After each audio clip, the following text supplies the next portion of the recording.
Hello friends, मैं हूँ श्रद्धा। आज फिर एक नई कहानी के साथ आपके सामने। आज की जो हमारी कहानी है उसका नाम है संतुलन बनाए रखें। दोस्तों, आपको मेरी कहानी अगर अच्छी लग रही हो तो प्लीज़ इसे लाइक करें, शेयर करें और सब्सक्राइब करें। अगर कुछ अपडेशन चाहते हो तो प्लीज़ कमेंट बॉक्स में कमेंट करके बताएं। आज की जो हमारी कहानी है उसमें बताया है, नाव डूबने के बाद नाविक और 5 कुशल तैराक नदी में तैरकर अपनी अपनी जान बचाए। उधर नाव सबको नदी में छोड़ खुद आगे निकल गई। ये कहानी है एक नाविक की।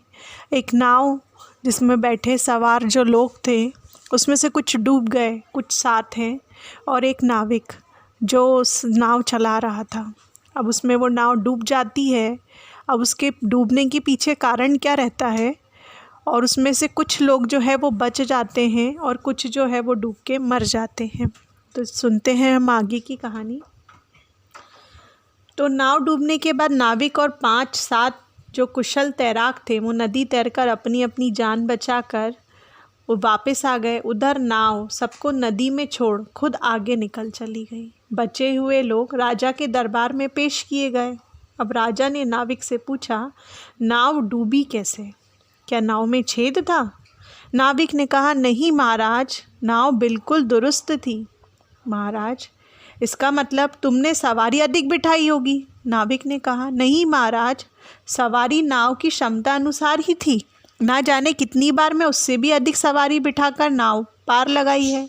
राजा बोलते हैं, आंधी तूफान जैसी कोई प्राकृतिक आपदा भी तो नहीं थी ना? नाविक ने कहा, मौसम तो बहुत ही सुहाना था महाराज, नदी भी बिल्कुल शांत थी। राजा बोलते, मदिरा पान करके तो तुम नहीं चला रहे थे नाव? नाविक ने कहा, नहीं महाराज, आप चाहें तो इन लोगों से पूछ लीजिए, वो आपको संतुष्ट कर सकते हैं। यह लोग मेरे साथ ही थे जिन्होंने तैरकर जीवित वापस लौटे हैं। महाराज कहते हैं, फिर आखिर हुआ क्या? चूक हुई कहाँ? कैसे हुई इतनी बड़ी दुर्घटना कि इतने सारे लोग मर गए? नाविक कहता है, महाराज, नाव हौले हौले बिना हिले हिलकोरे खाए नदी में चल रही थी। तभी नाव में बैठे एक आदमी ने नाव के ही अंदर थूक दिया।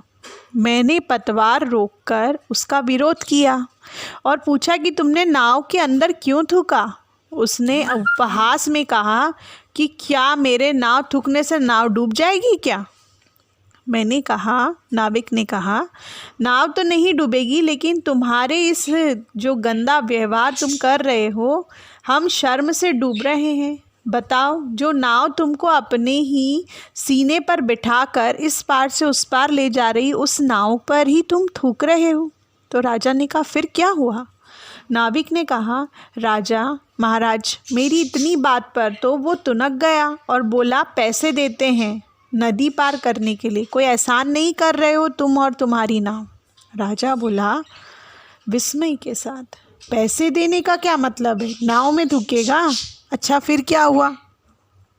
नाविक ने कहा, महाराज, वो मुझसे बहस करने लग गया। राजा कहता है, नाव में बैठे और लोग क्या कर रहे थे? क्या उन लोगों ने उसका विरोध नहीं किया? नाविक, महाराज, ऐसा नहीं है कि नाव के बहुत से लोग मेरे साथ उसका विरोध करने लगे थे। राजा ने कहा, तब तो उसका मनोबल टूट गया होगा ना, उसको अपनी गलती का एहसास हुआ होगा। नाविक ने कहा, ऐसा नहीं है महाराज, नाव में कुछ लोग ऐसे भी थे जो उसके साथ खड़े हो गए थे तथा नाव के भीतर ही 2 खंबे बट गए थे। बीच मझदार में ही यात्री आपस में लड़ने लग गए। राजा, चलती नाव में ही मारपीट करने लग गए? तुमने उन्हें समझाया तथा रोका क्यों नहीं? नाविक ने कहा, रोका था महाराज, हाथ जोड़कर विनती भी की थी। मैंने कहा, नाव इस वक्त नाजुक दौर में है, इस वक्त नाव में तनिक भी हलचल होगी तो सबकी जान को खतरा हो जाएगा। लेकिन मेरी बात किसी ने ना सुनी। सब एक दूसरे पर टूट पड़े और नाव बीच धारा में ही असंतुलन खो बैठी। दोस्तों, आज हम भी इसी नाजुक दौर में बैठे हुए हैं जब कोरोना वायरस पूरी दुनिया में अपना कहर मचा रहा है।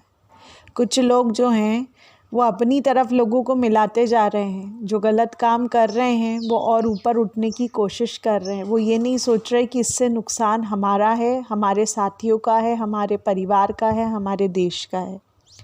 तो इस नाजुक दौर में संतुलन बनाए रखें। जैसे नाव ने संतुलन खो दिया, बाकी साथियों को भी नुकसान उठाना पड़ा। आज सोचिए, एक व्यक्ति की गलती का जुर्माना पूरे देश को भुगतना पड़ रहा है।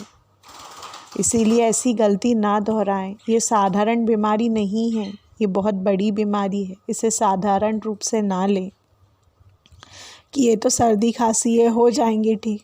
अगर ऐसे ही हो जाते तो इतने लोग मर नहीं रहे होते। इसलिए इसको सीरियसली लें, सेफ्टी बनाए रखें, खुद की भी जान की रक्षा करें, दूसरों की भी रक्षा करें। ये जीवन आपको दोबारा नहीं मिलेगा, और मिल भी गया उसी परिवार में उन्हीं लोगों के साथ नहीं मिलेगा। तो कृपा करके दूसरों की जान को, खुद की जान को बचाएं। अगर आपको खुद से भी प्यार नहीं है तो कम से कम उन लोगों का तो ख्याल करें जो इस दुनिया में जीना चाहते हैं। इसीलिए प्लीज़ संतुलन बनाए रखें। प्लीज़ सरकार को साथ दीजिए। Please stay at home. Om Shanti.